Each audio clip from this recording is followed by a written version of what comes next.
For some reason, I just decided to Google my name to see what it came up for as far as anything from my past history or anything. My father's name is the same as mine, except our middle names are different. And it came up with him in Hyde Park in Boston, Massachusetts. So I knew it was me. So I clicked on it, and then it was just the memorial for him for when he had died. He had died in 2018. I have three sisters, survived by my sister Linda, my sister Lisa, and my sister Donna. And it mentioned my name, David, and his son David in New Jersey. The way I felt behind that was I was worthless. I was a piece of crap. How could any human being not be willing to go to their family's, my dad's funeral? But I didn't even know about it because I haven't been in contact with them. That was a realization that I had a problem and I needed to address it. I really needed to address it. Why am I alive? Why couldn't I have died? I've actually done some drugs hoping that I would die, and I never died. That's when I went to a soup kitchen to eat. I was soaking wet, totally disgusted with myself. And it was like, I'm at the end of the rope here right now.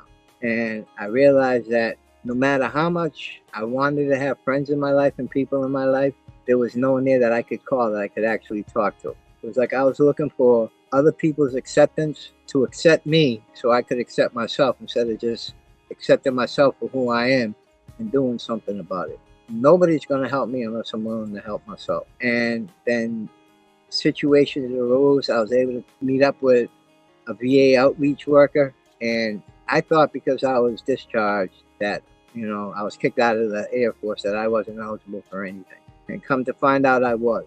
The next day, I met the outreach worker, and they sent me to Delaware, where I'm at now, in Warriors Helping Warriors. I probably would have killed myself eventually, because I was just like, I don't even care no more. I was sticking needles in my arm and didn't even care what it was.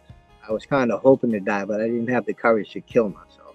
When I finally got down here in Delaware and started looking at it, I saw a psychologist who does the initial intake and everything.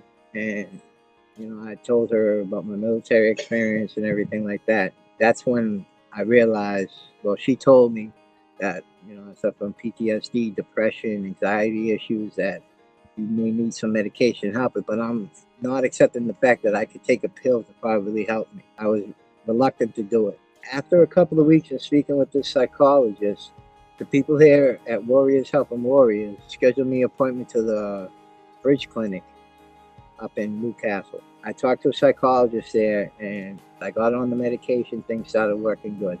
They plugged me in with chorus because I have no insurance or anything. I was basically like a bum, so to speak. When I started going to the groups, I started hearing things. And there was one situation which made me realize something very important. There was this gentleman that was there, and he was very outspoken, not outspoken, but very confident, and just spoke. He didn't care. He just talked about himself, like it was nothing. He made the statement, like started pointing at people, I know you, I know you, I know you. And then he pointed at me and goes, I don't know nothing about you, and that scares me. And that's how I basically was living my life. I didn't let anybody in. I was ashamed to speak about my life.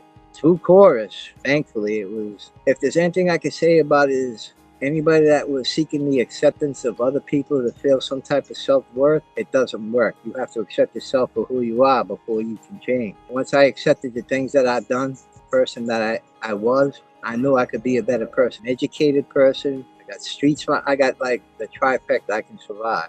And that's what I was doing with surviving. But I don't want to survive on a day-to-day basis. I want to survive for the rest of my life. You have to make the decision not to stop doing drugs, but be willing to change the way you think about yourself, how you feel about yourself. I mean, I can't change the past or anything that I've done.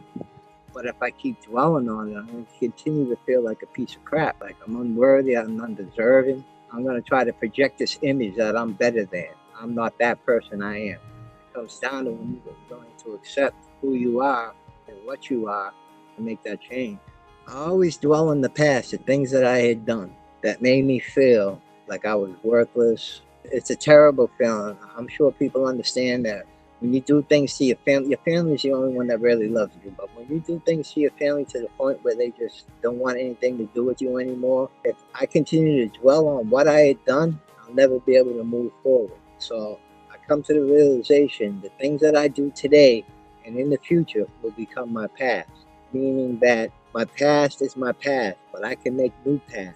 where I could make an impact on someone or just impact on myself, which makes me feel better about myself. If I continue to dwell on the things that I did 15, 20, 30 years ago, I'm never going to stay in the future. I'll never get past that emotionally, mentally, or anything.